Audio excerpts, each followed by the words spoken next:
Hallelujah, praise the Lord. கர்த்தருடைய பெரிதான கிருபையில இந்த மாசத்துக்குரிய செய்திக்குள்ளாக நாம கடந்து செல்வோம். எத்தனை விதமான சூழ்நிலைகள் வந்தாலும் நம்ம பார்க்க போற ஒரே ஆள் ஆண்டவராகிய இயேசு கிறிஸ்து. அதனால இன்றைக்கு தலைப்பு வெகு சீக்கிரமாக சுருக்கமாக how to follow the uniqueness of Christ ministry. கிறிஸ்துவனுடைய ஊழியத்தின் தனித்துவத்தை எப்படி நம்ம பின்பற்ற போகிறோம் அப்படிங்கிற தலைப்பு தான். அநேகருக்கு கிறிஸ்துவ போல மாறணுங்கிற ஆசை, கிறிஸ்துவ பின்பற்றணுங்கிற ஆசை எல்லாரும் ஒவ்வொருத்தருக்கும் இருக்கு. இன்ஃபேக்ட் எனக்கும் தான்.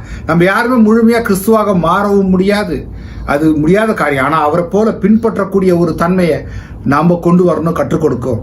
அதே போல இன்னைக்கு கிறிஸ்து தனித்துவம் உள்ளவர், அது எல்லாருக்கும் தெரியும். ஆனால் அவருடைய ஊழியத்தில் எப்படி நம்ம பின்பற்ற முடியும் அந்த தனித்துவத்தை? நாங்கள் இதை ஒரு 3 தலைப்பாக பிரித்து வச்சிருக்கிறோம். அவருடைய ஊழியத்தில் இருக்கு, in his ministry, how you can follow Christ in uniqueness of his டீச்சிங்ஸ்ன்ற அடுத்த ஒரு டாபிக்ல பார்ப்போம். அதுக்கப்புறமா how you can follow the uniqueness of Christ in his healing ministry, அதுவும் பார்ப்போம். ஸோ இன்றைக்கு தலைப்பு எல்லாரும் கேட்குற கேள்வி, how to follow the uniqueness of Christ ministry.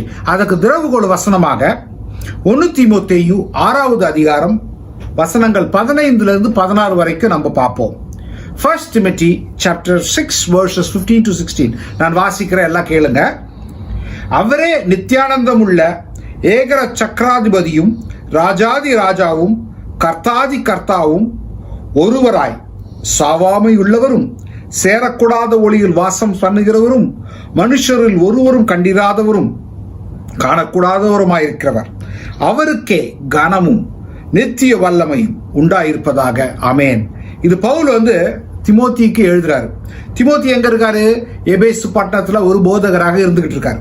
அப்போ அவருக்கு இந்த அறிவுரையை அவர் கூறுறதுக்கும், அந்த எபேசு பட்டணத்துல இருக்கிறவங்களுக்கு ஏன் இது அவர் கூறுறதுக்கு முக்கியமான காரணம் என்னன்னா, எபேசு பட்டணத்துல இருந்தவங்க முன்பு அவிசுவாசிகளாக இருந்தார்கள். அவர்கள் வணங்கிய தெய்வத்தின் பெயர் இங்கிலீஷ் ஆர்டிமேயஸ், சில டிரான்ஸ்லேஷன்ஸ்ல டயானான்னு இருக்கு, தியானால் அப்படிங்கிற ஒரு கடவுளை அவங்க வணங்கிக்கிட்டு இருந்தாங்க.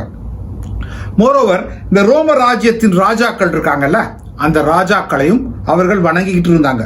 இந்த இடத்துல தான் பவுல் சொல்றாரு, நீங்க வணங்குறீங்கல்ல ஒரு தெய்வம், அவர் யார்? அவர் தான் இயேசு கிறிஸ்து. இந்த உலகத்தின் ஆளுகையின் அதிபதியும் ஏக சக்கராதிபதியும் நித்தியானந்தம் உள்ளவரும் அவரே காணக்கூடாதவரும் ஆயிருக்கிறவரும் யாரும் கண்டிராதவரும் சேராத ஒளியில் சேரக்கூடாதவருமாய் இருக்கிறவர் தான் நம்ம ஆண்டவராக இயேசு கிறிஸ்து. அவர் தான் அந்த தெய்வம். நீங்க தெய்வத்தை வணங்குறீங்க, அவிசுவாசிகளா இருந்தீங்க, இப்ப ஆண்டவராக இயேசு கிறிஸ்துவின் பக்கத்துல வந்திருக்கீங்க. அவர் தான் இயேசு கிறிஸ்து. அந்த இயேசு கிறிஸ்துவாகிய தெய்வத்தை தான் அந்த வசனத்துல சொல்றாரு. அவருடைய தனித்துவத்தை அவர் அருமையா எக்ஸ்பிளைன் பண்ணிட்டு இருக்காரு. இதுதான் பவுல் எழுதுறார் திமோத்திக்கு, அந்த எபேசு பட்டணத்தில் இருக்கிறவங்களுக்கு. சரி, இன்னைக்கு இன்ட்ரடக்ஷனை நம்ம பார்க்கும்போது எப்படி அந்த கிறிஸ்துவனுடைய ஊழியம்னும் போது எல்லாருக்கும் தெரிஞ்சதுதான். ஆனா இன்னைக்கு சிறப்பு தன்மையா ஒரு சிறப்பா பார்க்க போறோம். என்னன்னு பார்க்கும்போது இன்ட்ரடக்ஷன்ல Christianity is built on the great events of 2 தான், கிரியேஷன்ஸ் அண்ட் ரிடம்ஷன். அதாவது கிறிஸ்தவம் அப்படின்னு எடுத்துக்கிட்டீங்கன்னா படைப்பும் மீட்பு, இதுல தான் அது கட்டப்பட்டிருக்கு. It's being built on the foundation of redemption and the creation. Sorry, it's creation and redemption. First create பண்றாரு, கிரியேட் பண்ணதை நம்ம பாதத்துல விழணும். And his is redeeming plan, அந்த மீட்பினுடைய செய்தி இருக்கு. இது முக்கியம். அடுத்தபடியா பாத்தீங்கன்னா கிறிஸ்தவத்தினுடைய முக்கியம் Christianity is based on not only the teachings of Christ, it is based on how Christ was. கிறிஸ்து எப்படி இருந்தார்? புரியுதா உங்களுக்கு? கிறிஸ்து என்னத்தை அவர் நம்ம கற்றுக் கொடுத்தாருங்கிறத காட்டிலும் கிறிஸ்து எப்படி வாழ்ந்தார், கிறிஸ்து எதை செய்து முடித்தார், how Christ was on this earth and how Christ accomplished his ministry on this earth. இதுதான் முக்கியத்துவம் கிறிஸ்டியானிட்டி. இது அடுத்தது பார்த்தீங்கன்னா அதனோட யூனிக் ஃபீச்சர் கிறிஸ்டியானிட்டி. இது பார்த்தீங்கன்னா யூனிக்காக தெரிஞ்சுக்கணும்னா, அதாவது எல்லா விதமான ப்ராமிசஸ் அண்ட் ப்ராஃபசிஸ் பழைய ஏற்பாட்டில் சொன்ன எல்லாமே ஃபுல்ஃபில் ஆகிட்டு வருது. அதில் முக்கியமான பார்த்தீங்கன்னா அந்த மெசியானிக் ப்ராஃபஸி, ஆண்டவராகிய இயேசு கிறிஸ்துவ குறித்த அந்த மெசியானிக் ப்ராஃபஸி, அந்த ப்ராமிஸ், அந்த ஃபுல்ஃபில்மெண்ட் முக்கியமாக முடிஞ்சுது. இதுதான் இதனுடைய தனித்துவம். சரி, இன்னைக்கு முக்கியமாக நம்ம பார்க்க போகிறது uniqueness of Jesus Christ ministry, எப்படி நான் அதை ஃபாலோ பண்ணலாம், அதை ஒரு 4 topic we are going to see quickly. அதை 4 பிரிச்சிருக்கிறோம். It is the ministry of joy. இயேசு கிறிஸ்துவின் ஊழியத்தின் தனித்துவத்தை நான் எப்படி பின்பற்றுவதுன்றதுக்கு முதல் டாபிக்ல மினிஸ்ட்ரி ஆஃப் ஜாய், மகிழ்ச்சியின் ஊழியம். 2வது மினிஸ்ட்ரி ஆஃப் ரிபியூக், கடிந்து கொள்ளுதலின் ஊழியம். 3வது தலைப்பு மினிஸ்ட்ரி ஆஃப் டிசர்ன்மெண்ட், பகுத்தறிதலின் ஊழியம். 4வது பார்த்தீங்கன்னா ministry of forgiveness of sins, பாவ மன்னிப்பின் ஊழியம். ஒரு முறை கூட நான் சொல்றேன் உங்களுக்கு, இங்கிலீஷ்ல வாசித்துறேன், அப்புறம் தமிழ்லையும் வாசித்து காட்டுறேன். மினிஸ்ட்ரி ஆஃப் ஜாய் 2வது, மினிஸ்ட்ரி ஆஃப் ரெபியூக் 3வது, மினிஸ்ட்ரி ஆஃப் டிசர்ன்மெண்ட் 4வது, ministry of forgiveness of sins. தமிழ்ல மகிழ்ச்சியின் ஊழியம், கடிந்து கொள்ளுதலின் ஊழியம், பகுத்தறிதலின் ஊழியம், 4வது பாவ மன்னிப்பின் ஊழியம். சரியா? இந்த 4 டாபிக் ஞாபகம் வச்சுங்க. கடைசியில் நம்ம அதை சம்மரைஸ் பண்ணி பார்ப்போம். முதல்ல மினிஸ்ட்ரி ஆஃப் ஜாய். கிறிஸ்துவனுடைய ஊழியமே it is a joyful ministry. ஆமென், அல்லேலூயா. இதை பார்த்துக்கிட்டு இருக்கவங்களுக்கெல்லாம் தெரியும், அவர் வந்ததே ஒரு சந்தோஷம் தான். அவர் முதல்ல அந்த பெத்லகேமில் பிறந்த போது it was a message, a good news of joy. அதாவது சந்தோஷத்தின் சுவிசேஷத்தை தான் போயிட்டு யாரு தூதர்கள் அந்த மெய்ப்பர்களுக்கு அறிவிச்சாங்க. அதே போல இன்னைக்கு தலைப்புலையும் அந்த மினிஸ்ட்ரியை நம்ம ஸ்டார்ட் பண்ணும்போது அவருடைய பிறப்புல அந்த சந்தோஷத்திலேயே நம்ம ஆரம்பிக்கிறோம்.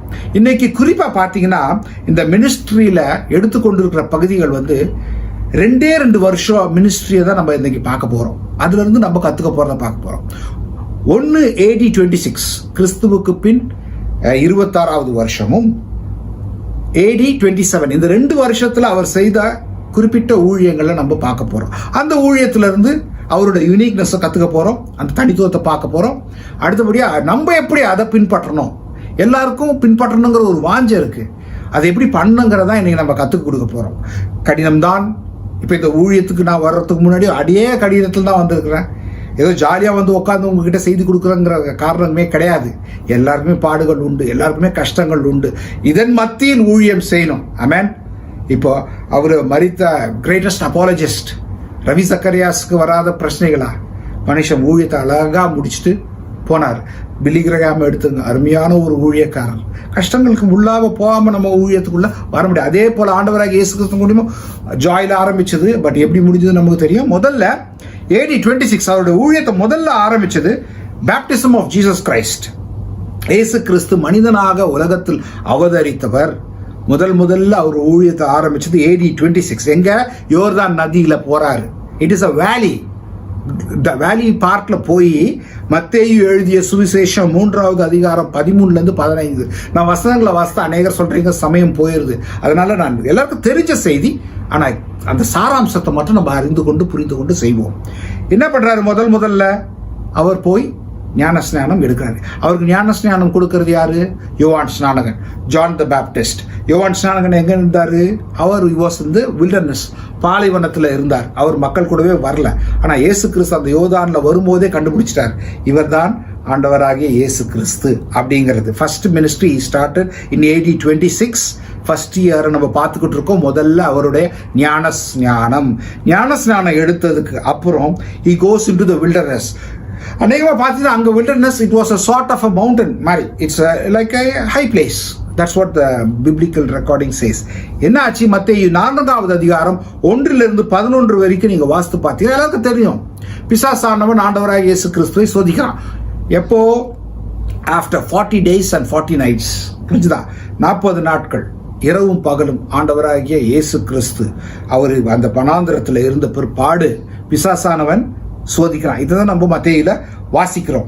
எப்படி அவரை சோதிக்கிறான்? டிஃப்ரெண்டா சோதிக்கல. ஆண்டவர் அந்த வசனத்தை வச்சு, வேதாகமத்தை நல்லா தெரிஞ்சவன் பிசாசு, வசனத்தை வச்சு அவரை சோதிக்கிறான். அதே வசனத்தை கொண்டு இயேசு கிறிஸ்து எப்படி மேற்கொள்கிறார்?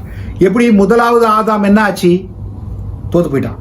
when he was tempted, அந்த டெம்டேஷன்ஸ்ல விழுந்துட்டான். ஆனா கடைசி ஆதாம் என்ன நமக்காக வந்தது அழகாக மேற்கொள்கிறார். எப்படி உபாகமம் 6வது அதிகாரம் 16வது வசனத்தை மேற்கோள் காட்டுறாரு, உபாகமம் 6வது அதிகாரம் 13வது வசனத்தை மேற்கோள் காட்டுறாரு, உபாகமம் 8வது அதிகாரம் 3வது வசனத்தை மேற்கொள்கிறார்.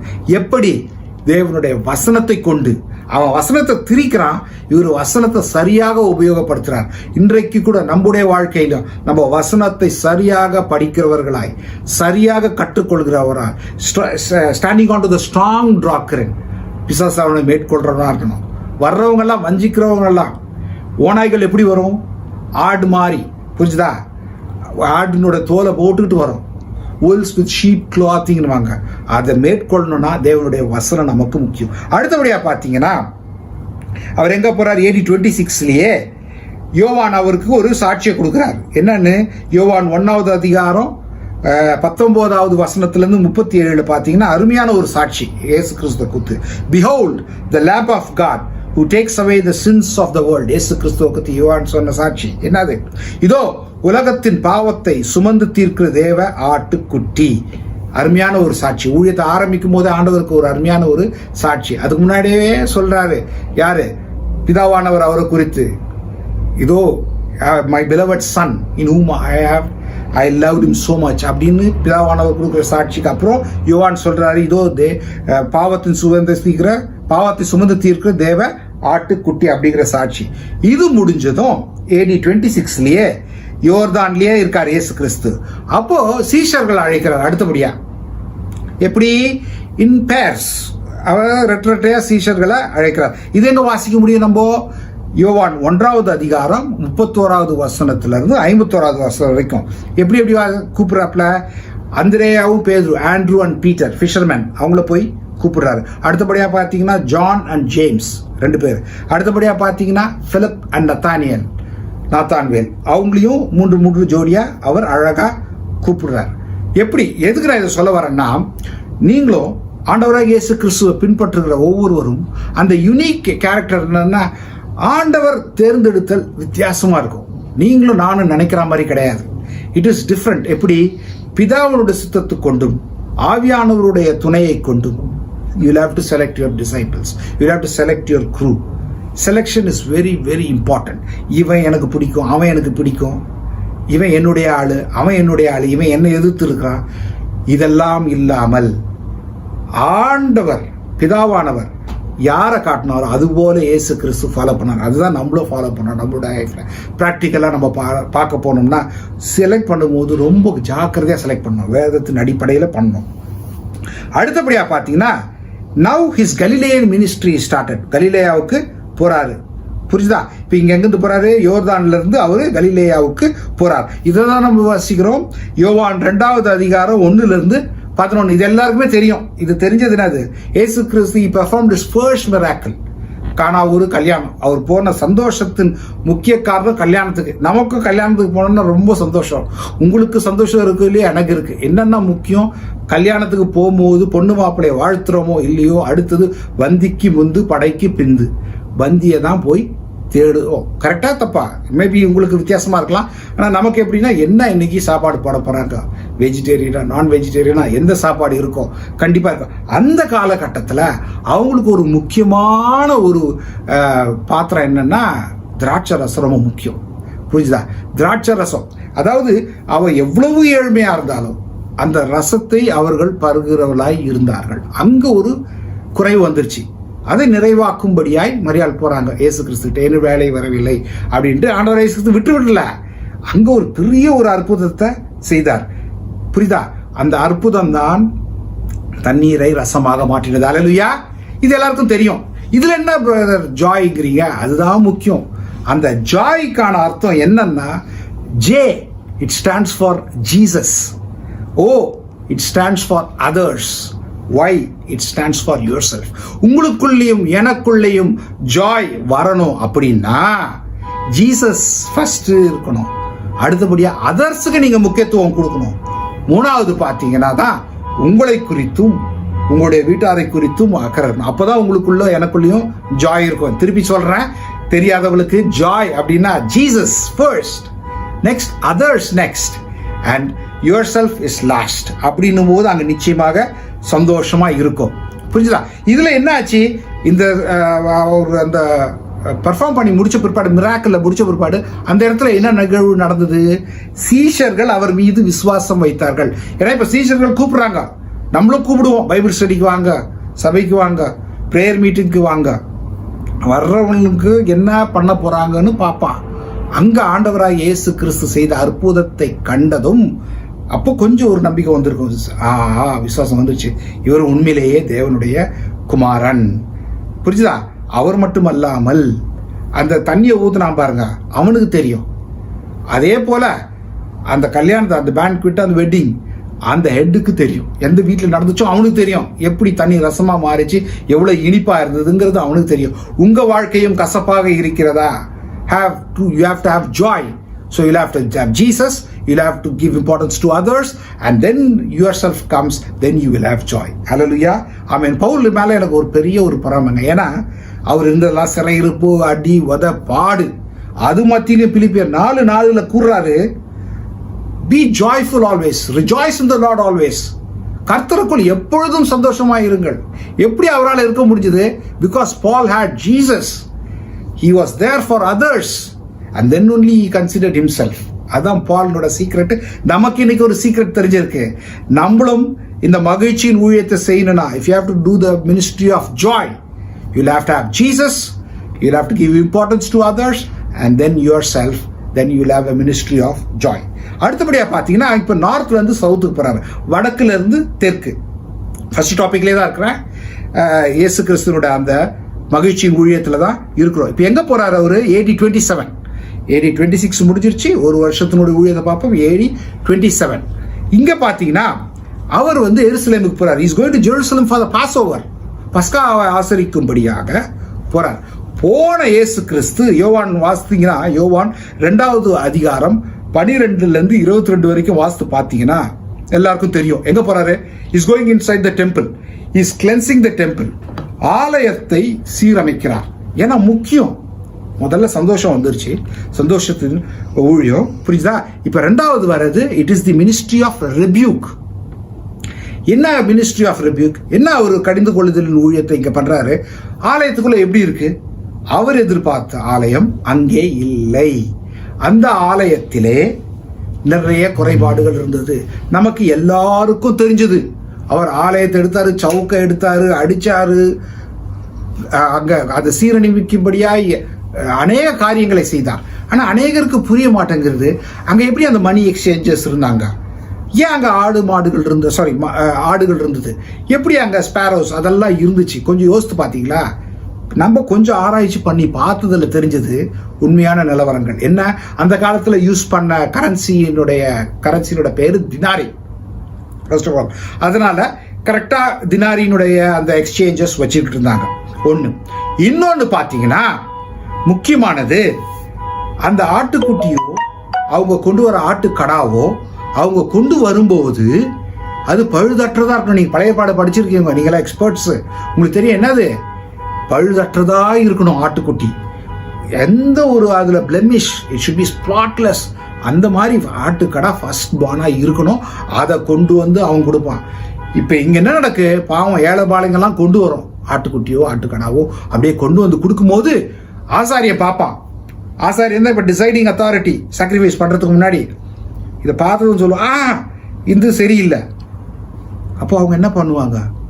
அவங்க பலி இடணும். எருசலேமுக்கு வந்தாச்சு, பஸ்காவை ஆசரிக்கணும். அப்போ கண்டிப்பா ஆட்டுக்கடாவையோ ஆட்டுக்குட்டியோ அவங்க பலி கொடுக்கணும். என்ன பண்ணணும்? உடனே சொல்லுவான், இல்லை அங்கே போ, அங்கே உட்காந்துருப்பாங்க ஆளுங்க, அவங்க கிட்ட போயிட்டு வாங்கிக்கிட்டு வா. அப்போ இவன் என்ன பண்ணுவான்? கொண்டு போவான் அங்கே கிட்ட போனது. அவங்க குண்டா நான் உனக்கு நல்ல ஒரு பிளெமிஷ் இல்லாம பழுதற்றதா ஆட்டுக்குட்டி இருக்கு. ஆனா என்ன, இந்த ஆட்டை நீ என்கிட்ட கொடுத்துரு, இதுக்கு மேல கொஞ்சம் காசு கொடுக்கணும் நீ. அவங்களும் அந்த காசை கொடுக்குறாங்க. அந்த எக்ஸ்சேஞ்ச் ஃபர்ஸ்ட் நடக்கும். முடிஞ்சுதா? அவன் கொண்டு போவான், கொண்டு போயிட்டு அந்த ஆட்டை பலிக்கிட்டுருவான். இப்ப அடுத்து ஒரு ஆள் வருவாங்க, இதே ஆசாரியர் பார்ப்பாரு, இது சரியில்லைப்பா, இது இந்த ஆட்டு கடாவும் சரி வராது. இவன் கொண்டு போவான். கொண்டு போனதான் விற்கிறவன் என்ன பண்ணுவான்? ஏற்கனவே வந்த ஆட்டுக்குட்டி இருக்குல்ல, அந்த ஆட்டுக்குட்டியை இவங்கிட்ட வித்துக்கிட்டு இப்படியே பண்ணிக்கிட்டு இருப்பானுங்க. இதுல கூட்டு களவாளி பைய யாரு? ஆசாரிய. விற்கிறவன் அங்க ஒரு பெரிய இதற்கதான் எடுத்தாரு சவுக்க. என்னுடைய வீட்டை கள்ளர் குகையை ஆக்கிட்டு இருக்கீங்கன்னு ஆண்டவர் சவுக்கை எடுத்து அடி அடி அடின்னு போட்டு வெளுத்து வாங்குறாரு. புரியுதா இல்லையா? நம்ம எப்படிப்பட்ட ஊழியத்தை செய்கிறோம் புரியுதா? இந்த ரெபியூக்கிங்ல நம்ம ரொம்ப குற்றச்சாட்டுவோம் நிறைய பேரை. பட் நம்ம எப்படி இருக்கிறோம்? ஆண்டவர் இன்னைக்கு சாட்டையை கொண்டு வந்தாருன்னா நம்ம தான் போட்டு வெளுத்து வாங்குவார். காரணம் அந்த அளவுக்கு நம்ம பண்ணிக்கிட்டு இருக்கோம். நம்ம உண்மையிலேயே துன்பமாக இருக்கணும். அதுக்கு தான் வாசிக்க போகிறோம். 2 தீமோத்தேயு 3வது அதிகாரம் 17 வசனங்கள்ல நான் சுருக்கமாக சொல்கிறேன். அதில் 4 குறிப்பு இருக்குது. The word of God will rebuke us and correct us. வேத வசனம் நம்மை கண்டிக்கவும் செய்கிறது, அதை சீரமைக்கவும் செய்கிறது. எப்படின்னு பார்த்தீங்கன்னா அந்த யூனிக்னஸை தெரிஞ்சுக்கணும். நீங்கள் இப்போ 2வது டாபிக்ல இருக்கிறோம். ஃபர்ஸ்ட் பார்த்தோம் மினிஸ்ட்ரி ஆஃப் ஜாய், சந்தோஷத்தின். ஜாய்க்கு நான் சொன்னேன் ஜீசஸ், அதர்ஸ், யுவர் செல்ஃப். இப்போ மினிஸ்ட்ரி ஆஃப் ரெபியூக் எங்க இது நடந்துகிட்டு இருக்கு? எருசலேமில் ஆண்டவராய் இயேசு கிறிஸ்து அந்த ஆலயத்தை சீரமைத்து கொண்டிருக்கார். நமக்கு அவர் சீரமைக்கிறார். பவுல் எழுதுறாரு 2 தீமோத்தேயு எழுதுறாரு, you are there the pastor of the church, so what you have to do is you'll have to teach. Teaching is very important. நான் இங்கிலீஷ்ல சொல்லிடுறேன், பிறகு தமிழ்ல சொல்றேன். புரிஞ்சுதா? Teaching for the correct doctrine. You have to teach the correct doctrine. Rebuking, you have to convict the mistakes. 3வது correction. Convict மட்டும் பண்ணக்கூடாது, you have to correct how to come out of the mistake. 4th, training in righteousness. Train to lead a righteous life. புரிஞ்சுதா? இப்போ நான் தமிழை சொல்கிறேன் பார்த்துங்க. நீ போதிக்கணும். எந்த வசனத்தை நீ அவர்களுக்கு போதிக்கிறவர்களாய் இருக்க வேண்டும். வசனம் தெரிஞ்சாதான் நீ போதிக்க முடியும். இல்லைன்னா தவறான உபதேசத்தை போதிச்சுட்டு இருப்பேன். உனக்கு தெரிஞ்சதை இப்போ நீங்கள் கேட்கலாம், பிரதர் அங்கே நடந்தது உங்களுக்கு எப்படி பிரதர் தெரியுன்ற? ஹிஸ்ட்ரியை உட்காந்து படிக்கணும், வேத வசனத்தை பார்க்கணும், என்ன நடந்ததுன்னு பார்க்கணும், பேக்ரவுண்டை பார்க்கணும். எந்த காரணத்தால் நம்ம திடீர்னு நினச்சிக்கிறோம் ஆலயத்துக்குள்ளே இருந்தாங்க ஆளுங்க, எப்படி வந்தாங்க, திடீர்னு வந்து உட்காரல. இதுதான் நடந்துகிட்டு இருந்த பாரம்பரியம். அந்த பாரம்பரியத்தை உடைத்தெறும்படியாய் ஆண்டவராகிய இயேசு கிறிஸ்து எதற்காக ஆலயத்தை கட்ட சொன்னாரோ, பிதாவானவர் கட்ட சொன்னாரோ, அந்த ஆலயம் சீரமைக்கப்பட வேண்டும். அதுதான் முக்கியமான ஒரு நோக்கமாய் இருந்தது. First you have to teach தம். அதான் சொன்னா போதிக்கணும். அடுத்தபடியாக ஒரு குத்தம் குறை நடக்கு, அது என்ன பண்ணணும்? கடிந்து கொள்ளணும். கடிந்து கொண்ட பிற்பாடு அந்த குற்றத்திலிருந்து அவங்களை கொண்டு வரும்படியாக யூ ஹேவ் டு கரெக்ட் தம். புரிஞ்சுதா உங்களுக்கு? அவங்கள நீங்க என்ன பண்ண? சீரமைக்க வேண்டும். 4வது, எப்படி அந்த கிறிஸ்துவ வாழ்க்கையில அவர்கள் வாழ வேண்டும் அப்படின்னு அவங்கள பயிற்சி வைக்க வேண்டும். ஒரு முறை கூட சொல்றேன் நான், போதிக்க வேண்டும், கடிந்து கொண்டு விட்டுறக்கூடாது. It's just like a graph. You know, இப்படி கண்டிச்சுட்டு அவங்க தவறில் விழுந்தவங்கள தூக்கணும், விட்டுறக்கூடாது. இப்படியே போயிட்டு இருக்கான், ஒரு பாவத்தில் விழுந்துட்டான் அப்படியே போகக்கூடாது. அவனை அப்படியே தூக்கணும். தூக்கிட்டு அப்படியே விட்டுறவும் கூடாது. அந்த ஆட்டை அப்படியே விட்டுறக்கூடாது. அந்த ஆட்டை கொண்டு போகணும் ரைட்டு ட்ராக்குக்குள்ள அழகாக கொண்டு போயிட்டு அவனை எங்கே கொண்டு போய் விடணும்? நித்திய ஜீவனை அடையும்படியாய் அவனுக்கு வழி நடத்தும்படியாய் நாம் இங்கே அமர்ந்து இருக்கிறோம். புரிஞ்சுதா உங்களுக்கு? ஸோ முதல்ல ஒரு டாப்பிக்கை பார்த்தோம். It was the ministry of joy. 2வது ஒரு டாபிக்கை பார்த்துருக்குறோம். எது? It is the ministry of rebuke. புரிஞ்சுதா? Rebuke. First ministry of joy எப்படி கானாவூர் கல்யாணத்தில் ஜம்முன்னு கல்யாணத்தில் நடந்தது. அடுத்தபடியாக பார்த்தீங்கன்னா எங்க ஆலயத்துக்குள்ள போயிட்டாரு. இது எல்லாம் நடக்கிறதுங்க AD 27. இப்போதைக்கு ஆலயத்தில் போய் அந்த ஆலயத்தை சீரமைக்கும்படியாய் அவர் செய்து கொண்டு இருந்தார். அது முடிஞ்சது 2வது ரெபியூக். இப்போ 3வது பார்க்க போறோம். குயிக்காக முடிச்சிடலாம் தான் நான் இன்னைக்கு சொல்லியிருக்கிறேன். அடுத்தபடியாக 3வது டாபிக் வந்து it is the ministry of discernment. இது ரொம்ப ரொம்ப முக்கியம். சந்தோஷம் இருக்கணும் நம்ம வாழ்க்கையில், ரெபியூக்கிங் பண்ணணும், மீன்ஸ் கடிந்து கொள்ளுதலும் இருக்கணும். 3வது முக்கியமானது பகுத்தறிதல். You have to discern. ஆண்டவரே எனக்கு நீ இந்த டிசர்னிங் ஸ்பிரிட்டை தாரும், அந்த பகுத்தறிகிற ஒரு அந்த ஆவியை எங்களுக்கு கொடுங்க ஆண்டவரே. ரொம்ப கஷ்டம் என்னன்னா டிசர்ன் பண்ண முடியல. ஏசு கிறிஸ்துவுக்கு அருமையான டிசர்னிங் ஸ்பிரிட் இருந்தது. நமக்கு தெரியும் he was 100% God, he was 100% man. நமக்கு நல்லா தெரியும் ஆண்டவராக இயேசு கிறிஸ்துவை பற்றி. இதெல்லாம் ஏற்கனவே நம்ம பார்த்துருக்குறோம், நமக்கு தெரிஞ்சது. இப்போ இது எங்கே பார்க்குறோன்னா AD 27 இது நடக்குது. John's gospel chapter 3 verses 1 to 15. யோவான் எழுதிய சுவிசேஷம் 3வது அதிகாரம் 1 to 15வது வசனத்தை நீங்க வாசித்து பார்த்தீங்கன்னா உங்களுக்கு நன்றாக தெரியும். என்ன தெரியுது? how Jesus Christ discerned Nicodemus. First of all, Nicodemus யார்? நிக்கோதேமுங்கிறவன் யார்? நமக்கு தெரியல, சில பேருக்கு தெரியல. he was a Pharisee. அவன் ஒரு பரிசேயன். அடுத்தபடியா he was well versed in the law. லாலர் பயங்கர மீன்ஸ், அதாவது வேத குறிப்புகள் வேத நல்லா அறிஞ்சிருந்தான். அடுத்தபடியா பார்த்தீங்கன்னா அந்த மோசேனுடைய பிரமாணங்கள்லாம் அருமையாக தெரியும் அவனுக்கு. நம்ம கூட சில சமயத்தில் பீத்திக்கோ எனக்கு நல்ல வேதம் தெரியும்னு. அடுத்தபடியாக பார்த்தீங்கன்னா is the member of the Jewish ruling family. அந்த ரூலிங் ஃபேமிலியில் he was a மெம்பர். இப்போ ராத்திரியில் வரான். ராத்திரியில் ஆண்டவராகிய இயேசு கிறிஸ்துவை பார்க்க வருகிறான் நிக்கோதேமு. அப்போதான் ஒரு அருமையான ஒரு சத்தியத்தை டிசர்ன்மெண்ட் ஆண்டவருக்கு தெரியும். நிக்கோதேமு, நீ நினைச்சிட்டு இருக்க Nicodemus, you are thinking you know everything, but you don't know one thing. உனக்கு ஒரு காரியம் தெரியல, நீ எல்லாம் தெரியும்னுட்டு இருக்க. என்ன காரியம்? அதுதான் இன்னைக்கு நம்ம பார்க்க போறோம். Jesus Christ knows the heart very clearly. இவன் ஏன் வந்திருக்கான் அப்படிங்கிறது இயேசு கிறிஸ்து அழகா சொல்றாரு. யோவான் 3வது அதிகாரம் 3வது வசனத்தை வாசிக்கிறேன். ஒருவன் மறுபடியும் பிறக்காவிட்டால் தேவனுடைய ராஜ்யத்தில் பிரவேசிக்க முடியாது என்றார். சொல்றாரு என்னன்றாரு? ஒருவன் மறுபடியும் பிறக்காவிட்டால்.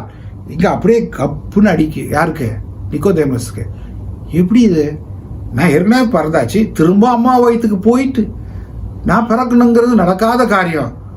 ஆண்டவரே எப்படி இது? அப்பதான் ஆண்டவர் சொல்றாரு யோவான் 3வது அதிகாரம் 5வது வசனத்துல, ஒருவன் ஜலத்தினாலும் ஆவினாலும் பிறவாவிட்டால் தேவனுடைய ராஜ்யத்தில் பிரவேசிக்க முடியாது என்று மெய்யாகவே உனக்கு சொல்லுகிறேன் போட்டார். அருமையான ஒரு சத்தியத்தை சொல்றாரு. அவனுக்கு தெரியல என்ன, ஒருவன் ஜலத்தினாலும் ஆவியினாலும் பிறவாவிட்டால் தேவனுடைய ராஜ்யத்தில் பிரவேசிக்க முடியாது. அப்படின்னா என்ன அர்த்தம் பிரதர்? அநேக இன்டர்பிரேஷன் கொடுத்துட்டு இருக்காங்க. நான் சொல்றதை இன்னைக்கு கேட்டுங்க. ஜலத்தினாலும் ஆவினாலும் பிறக்கிறதுங்கிறது it's nothing but you should have a change in your heart and a change in your life. உங்களுடைய வாழ்க்கையில் ஒரு மாறுதலும் இருதயத்தில் மாறுதலும் வராத பட்சத்தில் நீ மறுபடியும் பிறக்க முடியாது. ஹல்லேலூயா. அவன் இந்த ரகசியத்தை சொல்லும் போதுதான் நிக்கோதேமு கண்டுபிடிக்கிறான். அப்போ கூடும்போது எப்படி கூட போதகரேன்றான், teacher. Nicodemus calls Jesus as teacher, போதகரே. அப்படியா? What is the unique characteristic of Jesus Christ? He could discern. Jesus Christ brought joy. Jesus Christ rebuked. Now Jesus Christ could discern. நமக்குள்ளேயும் மினிஸ்ட்ரியில் இருக்கும்போது ஏசு கிறிஸ்துவை போல மாறணும் அப்படிங்கும் போது you should have joy. யாருமே மினிஸ்ட்ரிக்கு வர்றாங்க அழுதுகிட்டு வரமாட்டாங்க, ஃபார் ஷுவர். புரிஞ்சுதா? யாரோ கஷ்டத்தில் வர மாட்டாங்க. மீன்ஸ் கஷ்டத்தில் வருவாங்க, but what I mean to say is ஒரு சந்தோஷத்தில் ஆண்டவராகி இயேசு கிறிஸ்து என்னை அழைத்திருக்கிறார், அழைத்த ஒரு உண்மை உள்ளவர் நம்பி வரும்போது முதல்ல ஜாய்ஃபுல்லாக இருக்கணும். அடுத்தபடியாக you should have the characteristics of rebuking. உங்களுக்குள்ளேயே நம்ம ஒன்றும் பர்ஃபெக்ட் கிடையாது. Nobody is perfect. We are going in to perfection. We are try to be perfect. We are try to be like Jesus Christ. இதுதான் உண்மை. யாராவது ஒருத்தர் I'm பர்ஃபெக்ட்னா நம்பாதீங்க. ஆண்டவராக இயேசு கிறிஸ்துவை தவிர்த்து nobody is perfect, but we are going towards perfection. அப்புறம் அழகான ஒரு சத்தியத்தை சொல்றாரு, உன்னுடைய இருதயத்துல மாற்றம் இருக்க வேண்டும். அவனுடைய தாட்டை கண்டுபிடிச்சிட்டாரு. அவனுடைய தாட் மைண்டை கிளியரா கண்டுபிடிச்சுன்னு தான் சொல்றாரு. உன்னுடைய இருதயத்திலும் உன்னுடைய வாழ்க்கையிலும் மாற்றம் இல்லாத பட்சத்துல கண்டிப்பாக நீ மறுபடியும் பிறந்திருக்கிற ஒரு மனிதன் அல்ல. அநேகர் நினைச்சுக்கிட்டு இருக்கீங்க ஆண்டவருக்கு இருதயம் தெரியாது. ஆண்டவருக்கு எல்லாமே தெரியும். உங்களுடைய இருதயத்தில் என்ன ஓடிக்கிட்டு இருக்கு, ஏன் இருதயத்தில் என்ன ஓடிக்கிட்டு இருக்கு, இதை பார்த்துக்கிட்டு இருக்க இதயத்தை ஓடிது, இங்கே இருக்கிறவங்க இதயத்தில் என்ன ஓடிட்டு ஆண்டவருக்கு நல்லா தெரியும். அவருக்கு மறைவானது ஒன்றுமே இல்லை. புரியுதா?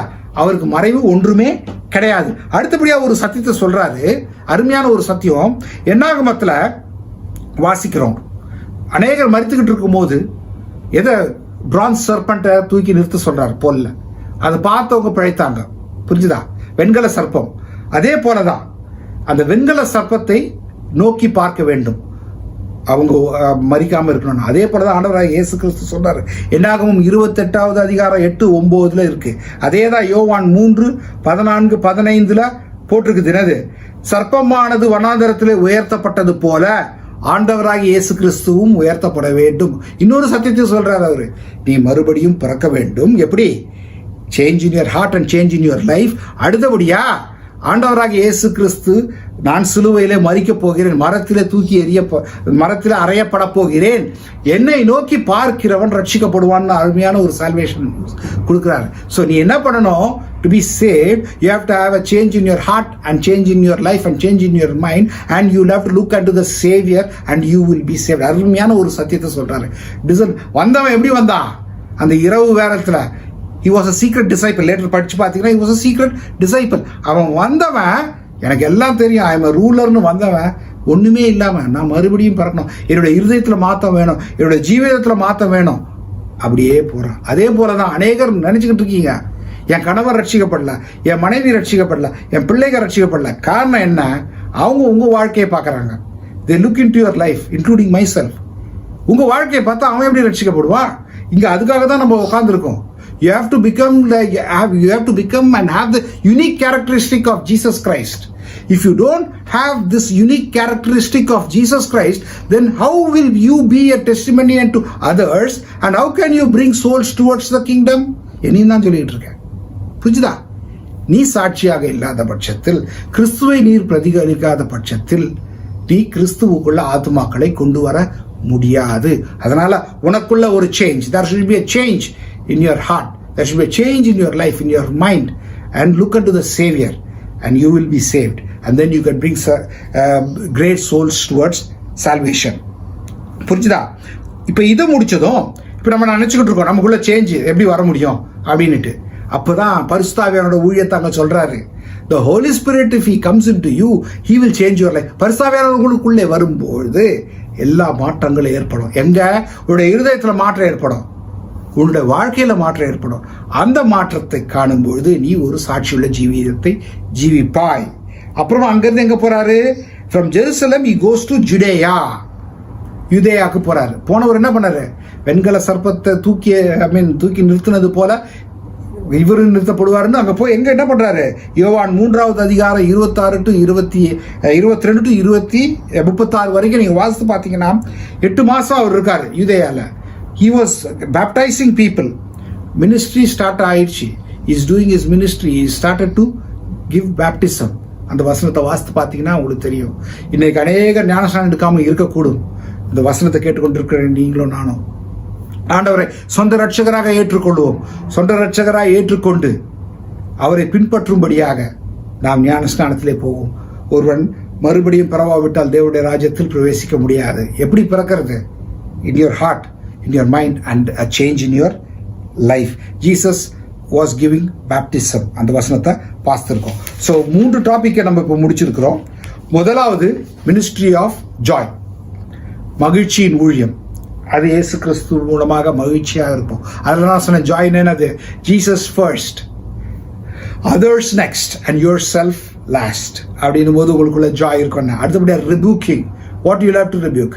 You have to teach, you will have to rebuke, you will have to correct, and you will have to train. மூன்றாவது, you will have to be born again. How? A change in your heart and a change in your mind, and look into the Savior and you will be saved. That is the third one. மூணாவது. இப்போ நாலாவது பார்த்தீங்கன்னா கடைசி வந்தாச்சு நம்ம. It is the ministry of forgiveness. அதுதான் வந்தார், forgiveness of sins. பாவ மன்னிப்புக்காக தான் வந்தார். உலக ரட்சகராக அவர் எதற்கு வந்தார்? இந்த உலகத்துல உங்களையும் என்னையும் பாவத்திலிருந்து மீட்டெடுக்கும்படியாய். முதலாவது ஆதாம் விழுந்துட்டான். That is why he had a creation plan and he had a redemption plan. He has to fulfill his redeeming plan. The plan of his redemption has to be fulfilled. That is why he came to give forgiveness of the sins. That is why he died on the cross. இப்போ நாலாவது பார்த்தீங்கன்னா எங்க வந்திருக்காரு? AD 27 December மாசத்துல போயிட்டு இருக்காரு. எங்க? கலிலேயா போகணும். புரிஞ்சுதா உங்களுக்கு? அவர் ஆண்டவராக இயேசு கிறிஸ்து எருசலேமிலிருந்து இப்போ கலிலேயா போகணும். அப்போ கலிலேயாவுக்கு போகணும் அப்படின்னும் போது ஜென்ரலாக சமாரியாவை கிராஸ் பண்ணி தான் அவங்க போகணும். ஆனால் இவங்க ஜென்ரலாக சமாரியா கிராஸ் பண்ண மாட்டாங்க. ஏன் அப்படின்னு நீங்கள் யோசித்துருக்கலாம். அது அனைவரும் தெரிஞ்சிருக்கும். நீங்கள் வெல்வர்ஸ்ட் இது ஸ்கிரிப்சர்ஸாக இருப்பாங்க. மெயினாக என்னன்னா அவங்க கன்சர்ன் என்னன்னா, சமாரியாவில் இருக்கிறவங்க அந்த பியூர் ஜூஸ் கிடையாது. அவங்க அந்த பியூர், நம்ம கூட நினைக்கிறல்ல இவங்க சரியில்லை அவங்க சரியில்லைன்னு. அதே போல் அந்த காலகட்டத்திலையும் அவங்க நினைச்சது, அந்த சமாரியாவில் இருந்த நபர்களை பார்க்கும்போது அவங்க ரொம்ப ரொம்ப லோவாக நினச்சிக்கிறோம். நம்ம கூட நினச்சிக்குவோம், வேதாகமத்தில் எனக்கு நல்லா தெரியும், அவனுக்கு தெரியாது, இவனுக்கு தெரியாது, ஆண்டவருக்கு எல்லா இருதயமும் தெரியும். அதே போல தான் இங்கே he had a redemption plan. என்ன பிளான்? அங்கே அழகாக உள்ளுக்குற போகிறாரு. சமயம் எல்லாருக்கும் தெரியும் உங்களுக்கு. யோவான் 4வது அதிகாரம் 1-42 அங்கே அழகாக போகிறாரு. He can bypass it and go, but he did not bypass, but he goes through Samaria. சமாரியாவை போகாமல் போயிருக்கலாம், பட் அங்கே ஒரு ஆத்மாவை ரட்சிக்கணும். புறஜாதிய ஆண்டவராக இயேசு கிறிஸ்துவுக்குள்ள கொண்டு வரணும். அது ஒரு முக்கியமான நிகழ்ச்சிக்காக தான் இந்த சமாரிய ஸ்திரீ நிகழ்ச்சி கிட்ட அவர் போறாரு. இங்கே பார்த்தீங்கன்னா நிக்கோதேமஸ் சீக்ரெட் டிசைபிள் இயேசுவை நோக்கி வந்தான். கரெக்டா? இரவுல வந்து சந்திச்சான். இப்போ இயேசு கிறிஸ்து அது ஒரு ஆத்மா, அந்த ஒரு ஆத்மா ஆண்டவர் ரட்சார், வந்தவரையும் ரட்சித்தார். இப்போ ஒரு ஆத்மாவை நோக்கி போறார். காரணம், இந்த ஆத்மா அவர்கிட்ட வர முடியாது. அந்த மாதிரி ஒரு சூழ்நிலை, அந்த மாதிரி ஒரு காலகட்டம். இந்த ஆத்மாவை அவர் ரட்சிக்கணும். So he goes to that soul, one lady at the well. புரிஞ்சுதா உங்களுக்கு? அந்த சமாரிய ஸ்திரீ யாக்கோபுடைய வெல் கிட்ட இருக்கா, உங்களுக்கு நல்லா தெரியும். அங்க அதான் அந்த யூனிக் கேரக்டர். சில பேர் வர்றவங்களையும் ஏத்துக்கிறாரு, அவனுடைய இருதயத்தில் என்ன இருக்குங்கிறது அவருக்கு தெரியுது. அடுத்தபடியாக பார்த்தீங்கன்னா இந்த ஆத்மாவை நான் ரட்சிக்கணும் அப்படின்ட்டு அந்த ஆத்மா கிட்ட ஆண்டவராக இயேசு கிறிஸ்து அருமையா அழகா போறாரு. இதுல கீ பாயிண்ட் பார்த்தீங்கன்னா அந்த யூனிக் கேரக்டரிஸ்டிக் ஆஃப் ஜீசஸ் இந்த சமாரியாக்குள்ள போனது என்ன பார்த்தீங்கன்னா, அவர் வந்து he went for the downtrodden, அதாவது உலகத்தில் புறக்கணிக்கப்பட்ட நிராகரிக்கப்பட்ட ஒரு சமுதாயத்தை, அந்த சமுதாய ஸ்திரீயை அவர் ரட்சிக்குள்ள கொண்டு வரணும். அந்த பெரிய தேசமே ரட்சிக்கணும்னு தெரியும் ஆண்டவருக்கு. அதனால he takes the strain, ஒரு சகோதரியை மீட் பண்ணணும்னு அழகா போறார். புரிஞ்சுதா உங்களுக்கு? அங்க பார்த்தீங்கன்னா அவ போய் அழகா அவகிட்ட என்ன எப்படி அந்த யூனிக் கேரக்டர் நான் சொல்ல வரேன்னா, ஒரே ஒரு பாயிண்ட் பாருங்க. அந்த சகோதரிக்கு தெரியும் அவளோட வாழ்க்கை. புரிஞ்சுதா? ஓகே, அவளோட வாழ்க்கை எப்படி இயேசு கிறிஸ்துக்கு தெரிஞ்சிச்சுன்னு அவன் நினைச்சிருக்கலாம். ஆனா ஒண்ணு, நீ இப்ப இருக்கிறவனும் உன்னோட கணவன் இல்லை அப்படிங்கிறாரு பாருங்க. அங்கதான் அவ பார்த்தா, அடடா இந்த ஆள் உண்மையா சொல்றாரு. காரணம், தங்குற ஆளு இவளுக்கும் அவனுக்கு தான் தெரியும். மூணாவது ஒரு நபர் சொல்றாருன்னா உண்மையிலேயே இவருடைய தேவனுடைய குமாரன். அப்பதான் ஒரு பெரிய ஒரு சீக்கிரட்டா அவளுக்கு ரிவீல் பண்றாரு. என்னன்னு அந்த சமாரிய ஸ்திரீ கிட்ட, சமாரிட்டன் உமன் என்ன சொல்றாரு? Worship God in spirit and in truth. தேவனை தொழுது கொள்கிறவர் ஆவியோடும் உண்மையோடும் தொழுது. உன்னுடைய இருதயத்தில் மாற்றம் இருக்கணும், உன்னோட வாழ்க்கையில மாற்றணும், அவர் ஏற்றுக்கொள்ளணும். அடுத்தபடியாக நீ என்ன பண்ணணும்? அவரை ஆவியோடும் உண்மையோடும் தொழுது கொள்ளுகிறவரா இருக்கணும். அப்பதான் அந்த சமாரியர்கள், யூதர்கள் கிடையாது, சமாரியர்கள் இயேசு கிறிஸ்துவை மேசியா என்று they are accepting him. புரிஞ்சுதா? இயேசு கிறிஸ்து மெசியா என்றும் மெசாயா அந்த சேவியர் ஆஃப் த உலகின் ரட்சகர் என்றும் ஏற்றுக்கொள்கிறார்கள். அதே போலதான் நம்மளுடைய ஜீவிதத்திலும் அவர் யாரா இருக்கணும்? மேசியாவா இருக்க வேண்டும், உலகத்தின் ரட்சகராக இருக்க வேண்டும். உன்னுடைய பாவங்களையும் என்னுடைய பாவங்களையும் அவர் மன்னிக்க இப்போ உலகத்துக்கு வந்தார் என்ற ஒரு நிச்சயத்தோடு நாம் இருக்க வேண்டும். இதுதான் நம்மளுடைய வாழ்க்கையில ஒரு முக்கியமான ஒரு குறிக்கோள். நான் ஏன் சொல்ல வரேன்னா, அவரோட ஊழியங்கள் அநேக இருக்கு. இப்போ இந்த 2 வருஷம் ஏடி அப்படின்னும் போது ஆண்டது history is divided with Christ, before Christ and Anno Domini. புரியுதா? கிறிஸ்துவுக்கு முன் கிறிஸ்துவுக்கு பின். ஹிஸ்டரி அப்படிங்கும் போது his story. Whose story is the story of our Lord and Savior Jesus Christ. History is nothing but this complete record of history is Jesus Christ story. புரிஞ்சுதா உங்களுக்கு? இப்போ இந்த 2 வருஷத்துல நம்ம பார்த்தோம். அப்ப என்னாச்சு? அந்த ஜனமே கம்ப்ளீட்டா அந்த பாவ மன்னிப்பு நிச்சயத்தை பெற்றுக்கொண்ட அந்த ஜனமே சமாரியாவிலேயே ரட்சிப்ப ஆண்டவர் கொண்டு வந்தார். கூட இருந்த அந்த யூதர்களால தான் வர முடியல, ஆனா சமாரி அதே போலதான் உங்களையும் என்னையும் ஆண்டவர் ரட்சித்திருக்கிறார். அல்லேலூயா, ஆமென். முதல்ல நம்ம பார்த்தோம், நான் ஏற்கனவே சொன்னது போல சீக்கிரமாக நான் முடித்துடுவேன். It's a ministry of joy. How to follow his uniqueness in the ministry போது you should have joy in your life. Next, it's the ministry of rebuke, கடிந்து கொள்ளுதல் இருக்க வேண்டும். மூணாவது பார்த்தீங்கன்னா it's the ministry of discernment. உங்களுக்குள்ள எனக்குள்ள என்ன இருக்கணும்? டிசர்னிங் ஸ்பிரிட் இருக்கணும்.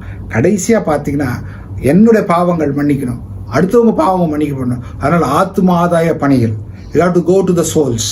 அழிந்து போய் கொண்டிருக்கிற ஆத்துமாக்களுக்காக போகும். அப்போ you can start following the uniqueness of Christ. முதல்ல பார்த்தோம் மினிஸ்ட்ரி ஆஃப் ஜாய், மகிழ்ச்சியின் ஊழியம். I am summarising it.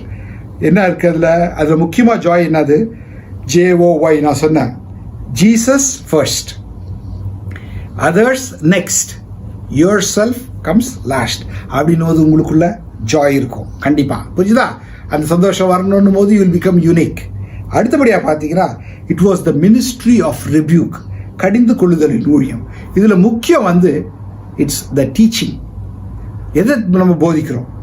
கரெக்டாக போதிக்கிறோமா, தவறாக போதிக்கிறோமா, தவறான ஆலோசனையை கொடுக்குறோமா? ரொம்ப முக்கியம். அடுத்தபடியாக பார்த்தீங்கன்னா ரெபியூக்கிங், கடிந்து கொள்ளுதல். நம்ம பாவத்தில் விழும்போதும் அடுத்தவங்க விழும்போதும் அவர்களை கடிந்து கொள்ளுகிறவர்களே, கடிந்து கொண்டு விட்டு விடாதபடிக்கு, அதுதான் 2 தீமோத்தேயுல சொல்றாரு பவுல். அடுத்தபடியாக correct them. How to correct them? They have to come towards Christ. கிறிஸ்துவகிட்ட வாங்க, உங்கள் பாவங்கள் மன்னிக்கப்படும். Correct their selves. அடுத்தபடியாக ட்ரெயின் தம் இன் ரைச்சஸ்னஸ். எப்படி? தேவ வசனம். வசனம் அவங்களை நீதிக்குள்ளாய் நடத்தும். தேவனுடைய வசனம், the word of the God is like a sword. Amen. தேவனுடைய வசனம் பட்டயத்தை போன்றது, இருபுறமும் கருக்குள்ள பட்டயம். அல்லேலூயா. அந்த இருபுறமும் கருக்குள்ள பட்டயத்தை கொண்டு நாம் நம்மளுடைய ட்ரைனிங்கை ஆரம்பிப்போம். அடுத்தபடியாக பார்த்தீங்கன்னா it's the ministry of discernment, பகுத்தறிதலின் ஊழியம். நம்ம எதுவுமே ஹைட் பண்ண முடியாது. You cannot hide. Christ knows everything. ஏசு கிறிஸ்து, நீங்க வேணா சொல்லலாம் அடுத்தவங்களுக்கு என்ன பத்தி தெரியாது, புரிஞ்சுதா? நிக்கோதேமு மனசுல என்ன இருந்ததுன்னு ஏசு கிறிஸ்துவுக்கு தெரியும். நிக்கோதேமு நினைச்சுக்கிட்டு இருக்கான் அவனுக்கு தான் தெரியும்னு. ஆனா ஏசு கிறிஸ்து அழகா சொல்லிவிட்டார், புரியுதா? ஒருவன் ஜலத்தினாலும் ஆவினாலும் பிறவாவிட்டால் தேவனுடைய ராஜ்யத்தில் பிரவேசிக்க முடியாது. If there is no change in your heart, if there is no change in your mind, if there is no change in your attitude, if there is no change in your behavior, if you are not leading a testimonial life, சாட்சிக்குரிய ஜீவியத்தை நம்ம ஜீவிக்கல அப்படின்னும் போது it's a waste. that's the ministry of rebuke. அடுத்தபடியாக பார்த்து ministry of discernment. அடுத்தபடியாக forgiveness, ministry of forgiveness, பாவ மன்னிப்பு. அதுக்கு என்ன பண்ணணும்? go and seek of the lost souls. எத்தனையோ அழிந்து போகிற ஆத்துமாக்கள் இருக்காங்க. அந்த அழிந்து போகிற ஆத்துமாக்களுக்காக ஜெபியுங்கள். அந்த ஆத்துமாக்களை ஆண்டவர்கிட்ட கொண்டு வரும்படியாய் நாம் அழைக்கப்பட்டு இருக்கிறோம். கடைசியா பவுல் அருமையாக எழுதுகிறார் 1 கொரிந்தியர் 11:1, நான் கிறிஸ்துவை பின்பற்றுகிறது போல நீங்களும் என்னை பின்பற்றுகிறவர்களாய் இருங்கள். Follow my example as I follow the example of Christ. பால் அழகா சாட்சி சொல்லிட்டாரு, ஃபாலோ மீ அப்படின்னும் போது அவங்களுக்கு தெரியும் பவுல் கிறிஸ்துவை அழகா பின்பற்றிட்டு இருக்காரு. நம்ம எத்தனை பேர், நானும் சரி நீங்களும் சரி, நம்ம எத்தனை பேர் போய் சொல்ல முடியும், பா நான் கிறிஸ்துவை பின்பற்றேன்பா என்ன ஃபாலோ பண்ணு? Can we say that? முடியாது. காரணம் நமக்கு தெரியும் நம்ம வாழ்க்கை எப்படி இருக்குன்னு.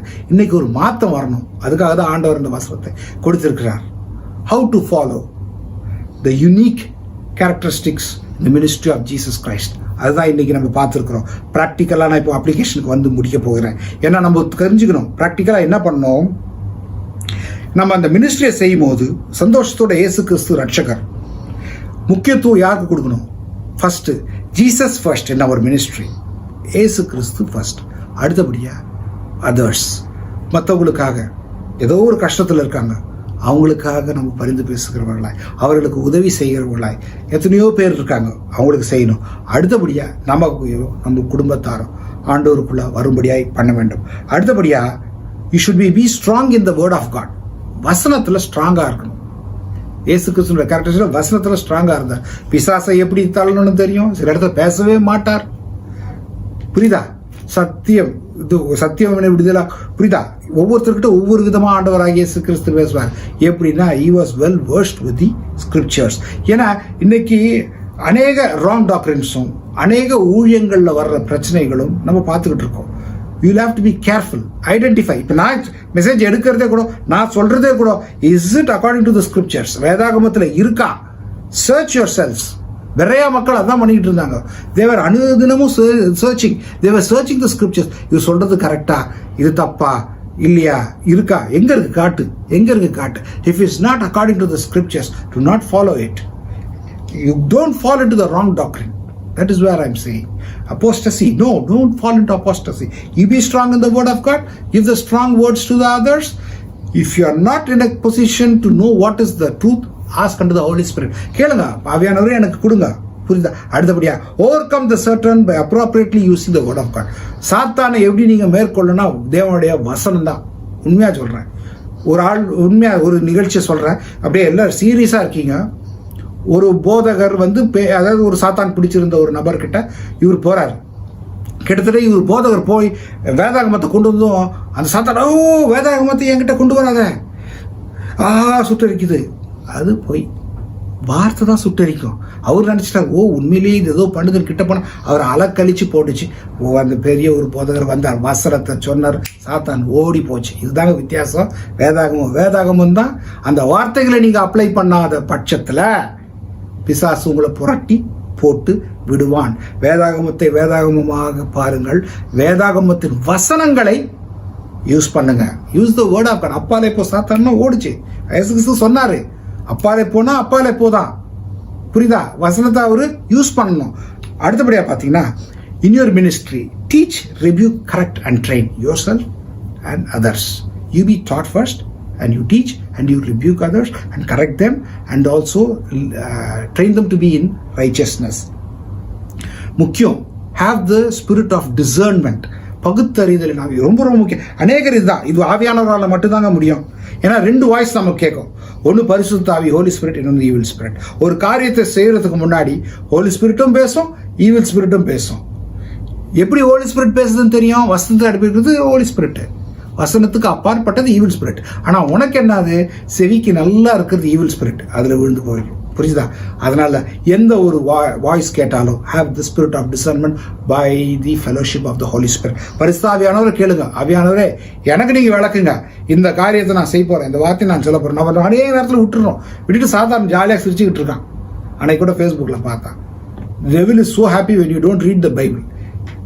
He is frightened when you start reading the Bible and when you start utilizing the Bible. When you just speak the words of the Bible, he is scared. Bible தலைமாட்டில் வச்சு படுத்துக்கிட்டு இருந்தா he is happy and he is also very joyful. அடுத்தபடியா பார்த்தீங்கன்னா, we cannot hide anything with God. தேவனோடு நம்ம எதுவுமே hide பண்ண முடியாது. தேவனுக்கு மறைவானது ஒன்றுமே இல்லை. தேவனுக்கு மறைவானது ஒன்றுமே கிடையாது. அதை மனசுல வச்சுங்க. தேவன்கிட்ட நீங்க எதுவுமே மறைக்க முடியாது. அதனால அவர் இருதயத்தை போடுங்க. Everybody has a problem. You pour your heart into God. அவர்கிட்ட போர் பண்ணும்போது கண்டிப்பா அவர் செய்து முடிப்பார். அடுத்தபடியா, you should have the burden for the perishing souls. அழிந்து போகிற ஆத்மாக்களுக்குரிய பாரம் வேண்டும். இயேசு கிறிஸ்து பாருங்க, நிக்கோதேமஸ் வந்தான், ஆனா அந்த சமாரிய ஸ்திரியை நோக்கி அவர் போனார். அதுபோல சில பேர் வருவாங்க for counseling. Give them the right counseling and correct counseling according to the scriptures. சில ஆத்மாக்களை தேடி போய் நாடி போய், அதே போல சகேயுக்கும் போனார் ஆண்டவர். சகேயுவா இறங்கி வா, நான் உன் வீட்டில் தங்க வேண்டும். அங்க ஒரு சால்வேஷன். புரிஞ்சுதா? வந்தவங்களையும் ஆண்டவர் அக்செப்ட் பண்ணாரு. நிக்கோதேமஸ் இருதயத்துல என்ன இருந்துச்சுன்னு தெரியாது, சமாரிய ஸ்திரீ இருதயத்துல என்ன ஓடிட்டு இருந்ததுன்னு தெரியும். ரட்சிப்பை கொண்டு வர வேண்டும் என்றால் உங்களுக்குள்ளே அந்த டிசர்ன்மெண்ட் இருக்கணும், பாரமும் இருக்க வேண்டும். முக்கியமா கடைசியா, worship him in spirit and in truth.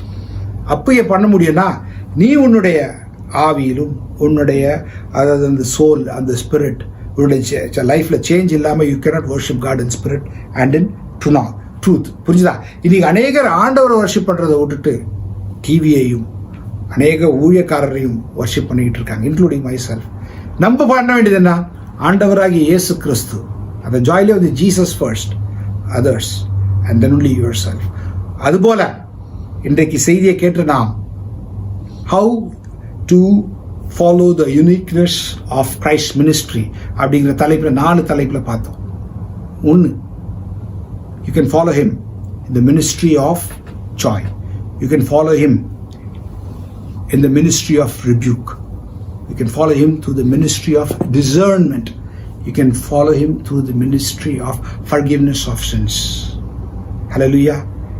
ஒவ்வொருத்தருக்காகவும் நாங்கள் ஜெபிக்கிறோம்.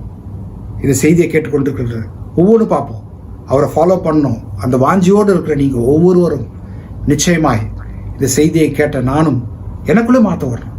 எடுத்து நான் மாறாத பட்சத்தில் அடுத்தவங்க மாற முடியாது.